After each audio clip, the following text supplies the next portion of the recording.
the decision taken in 1975 by this country to join the common market has been reversed by this referendum. The Conservative Party is now facing a so-called civil war.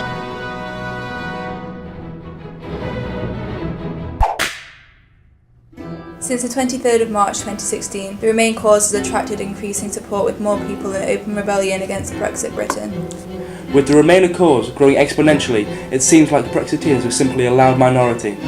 According to a survey by the independent 53% of British people, we want a second referendum. We would consider ourselves as among that percentage. 2 years on, it is clear we are far from consensus and resolution. With so little mandate, we deny there can be a successful Brexit outcome. Surely our politicians can recognise that this is economic and political suicide. I do not think it would be right for me to try to be the captain that steers our country. But arguably politicians themselves are responsible for Brexit. This makes us angry. Scapegoating immigrants and lies about NHS funding led many people to vote leave on the wrong information.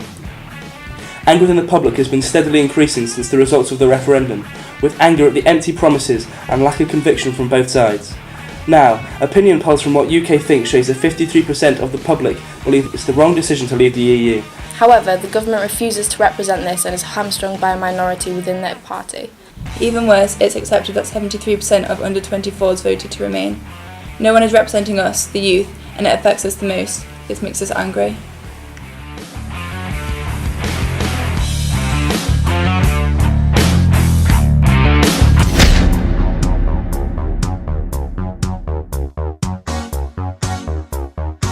Although maybe we can justify Brexit as part of a learning curve. Perhaps it teaches us a lesson about blasé political gambling at the expense of the British public. Maybe it will shock people into political participation.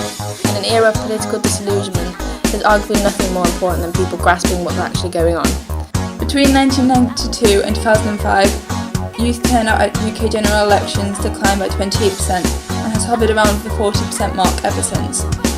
Maybe Brexit will inspire youth activity. Maybe this could be the referendum that breaks the camel's back. We hope Brexit will jumpstart political action in the UK and prevent things worsening in the future.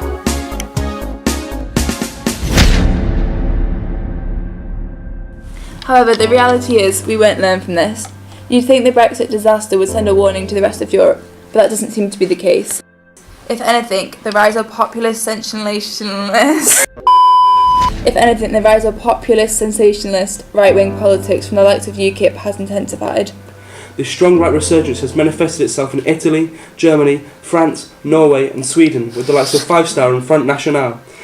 The only thing Brexit has inspired is further division between the people of Britain and Europe itself. The polarising nature of Brexit has created a political divide that feels insurmountable.